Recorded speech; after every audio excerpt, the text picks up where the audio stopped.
Hey guys, my name's Allison and welcome back to my channel.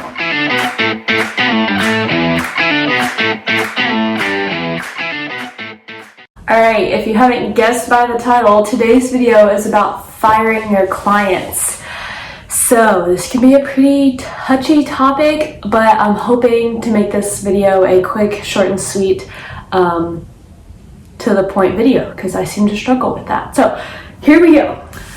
A piece of advice that was given to me when I first started grooming was if you dread a dog that's on your schedule, like whether it's a week away or whatever, but you know it's there and you dread it every day you get closer for any reason, whether it's the dog, the owner, it's difficult, you don't like it, you don't like the breed, I don't know if your breed bias, whatever the reason is, that you should fire that client. And I know we don't all always have that luxury, but that's kind of how I've tried my very best to live by, how I've set my rules kind of for myself. And after a year and staying in the same place and building clientele up, I can officially be like, okay, I don't have to groom your dog if I don't want to. You know, at some point you don't need to do every dog. That's going to get, and that's okay. Like, it's going to get to that point that you don't have to groom every dog that comes in your shop. And I think if we all realize that, our mental health would be a lot better. We would be able to do this job longer and we'd be happy. We would be happy. So I'm hoping I can share some tips and ways to fire your clients to make it a little easier. But it's kind of hard no matter what. I can't lie. So one of my go-to situations is if the dog is bad and that's why I don't want to groom this dog anymore, and that's the reason I'm firing this client. Usually I will tell them their dog is too difficult for me, their dog is in danger of having seizures. If it's like, depending on the level of how bad it is, that's usually my go-to, and I let them know that they need to go to a vet for grooming because I think that is the safest option for the dog and for me. And that's a real simple get out of jail free card as far as firing clients go.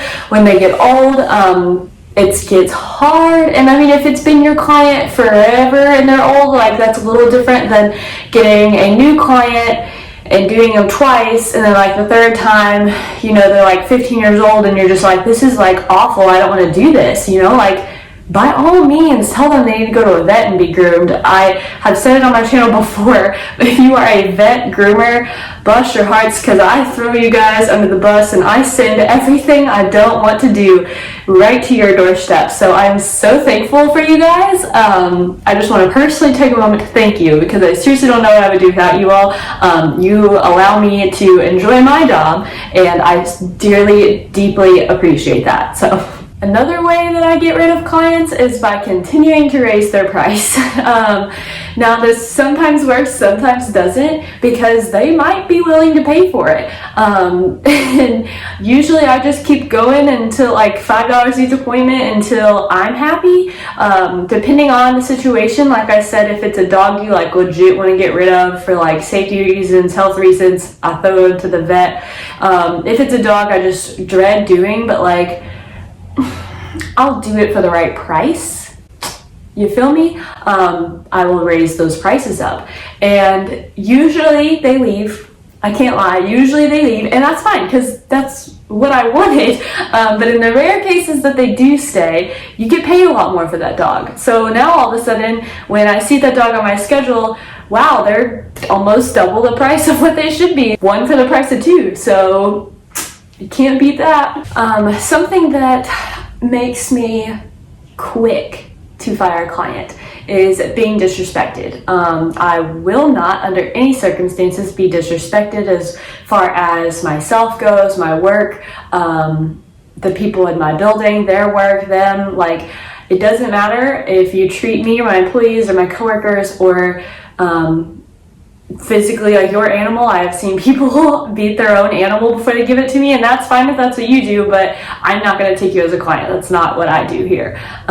Things like that, I am quick to fire you, and those are really easy. It takes a little bit of guts, I can't lie. The first couple times I've had that happen, it's hard. Just take a deep breath, swallow your pride, and tell them that you don't believe you are a good fit, and you wish them the best of luck finding a new groomer for them and their pet. You know, usually it ends in like, oh, what are you talking about? And it's a conversation of, you know, I will not be disrespected. I'm sorry. You need to find somewhere else to go. There's plenty of other groomers in town. It does become a little bit of a conversation. Hopefully it's over the phone. It's a lot easier. I'm not good at these situations in person. Thankfully, I haven't had that many at all in person, but I've had quite a few over the phone, and I definitely do feel like when it's over the phone or via text, I just have that little bit of behind the screen keyboard warrior type attitude, you know, and it helps me fire them that way. And usually they just don't reply, so that works out really well for me. I also try to start weeding people out by setting rules that I know they're not going to abide by. And that has become a kind of fun way for me to get rid of people. And it works really well. Like, I have several clients that I see them every 3 to 4 months, and that's fine, but I can't stand it. Their dog involves more work, their dog's not used to it because they don't come on like a more frequent schedule, whatever it may be. Like this particular client, I can't stand the haircut they made me give their dog. Like, it made me want to crawl in a hole and die. It was awful. Just to paint a picture for you, it was shaved feet, shaved face on a Shih Tzu that had back coat and like coat on its legs, like as long as my hair. Okay, and I wasn't allowed to touch it, but then she started telling me she wanted haircuts, and it was never right. It was never good enough, and it was awful. And I hated it, and we weren't allowed to put anything in her hair, like no bows, no bands. I couldn't band up the hair out of her eyes. It was just like a nightmare, and I hated that client. And she would only come every 4 months. Now, her dog was in good condition. I don't know what she did at home. Kudos to her, but it didn't matter, and I got rid of her by telling her my new policy was I have to see dogs on an 8-week schedule, and if they're not on an 8-week schedule or like less, then they can't be a client of mine. And she just didn't even reply to my text message, and I haven't heard from her or seen her since. So that was a really easy out, and I'm mad at myself that I didn't do these things earlier. Like for this particular client, it took one simple text message to get rid of her, and I have dreaded this dog every appointment for over a year. And 10 seconds, I typed a text message and sent it, and I'm done. I don't ever have to see her or her dog again. And then usually I just block their phone number, I can't lie, because I don't want to, like, I give it time to see if they're gonna reply, but then like if not, I just block and delete. You gotta do what you gotta do. I can't help it.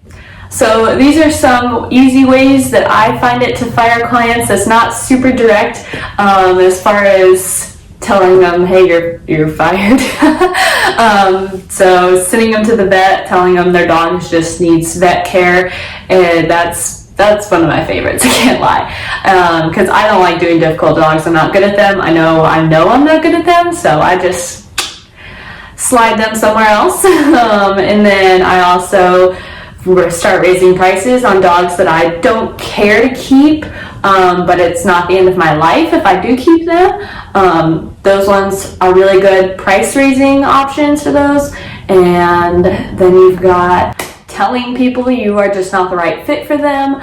That's a super easy one. When I get text message situations and it just becomes one of those fur moms, and you're getting a whole story, and you're just like, this woman or man or them, they is going to be an absolute train wreck, and I don't want to to do with it. Like, I just don't even want to open that can of worms.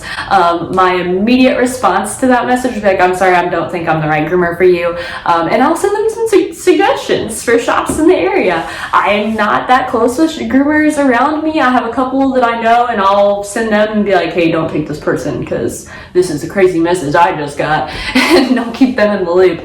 But that's a super easy way to just bypass that one, save yourself a lot of grief that was probably going to happen. And then lastly, just start making up rules for yourself that you know they won't abide by. That one might be my favorite one, just because I feel like it's kind of diabolical. So there you have it. Those are my tricks and tips, my tips and tricks for firing clients. Easy peasy. I've used all of these that I have told you all, and every time I do one, it is a huge relief, and I always wish I did it sooner. So if you are watching this video and this video popped up on your feed, this is a sign that you need to fire that client. I don't even have to say their name. It already popped in your head. Yes, fire that client because they bring you pain, okay? Mentally, physically, spiritually. It hurts, and we've got to protect ourselves, or we're not going to be able to do this career forever. It is hard. So make sure you have your own back, all right? I've got yours. You've got mine. Make sure you get yourself. And we will groom all the happy dogs that we love and care about. All right, guys. Super quick. I hope you liked it. I hope you got something out of this video, and I hope you go to work tomorrow and fire that client. Make sure you subscribe to my channel if you like these videos. Drop a comment down if you have any suggestions to future videos you would like to see. I am going to be posting videos every Thursday. I posted it in my last video. It is a brand new thing. I've started a 2021 resolution in March that I'm going to be posting a video every Thursday. And that's a lot of content. I decided I was going to do that, and I didn't have a lot of video content planned for you all. So if you want to pop me some ideas down below, please do so. I would love to record stuff that you all want to see, and make sure that I keep you all here on my channel. So that's pretty much it. Hit that like button, subscribe, and turn your notifications on so that way you get notifications when I post new videos, and follow me on Instagram. I post things on there daily. So weekly on YouTube, daily on Instagram, and I'm super excited just to have you guys here and continue on this Pause Let's Chat grooming channel with you all. So until next time, guys, bye.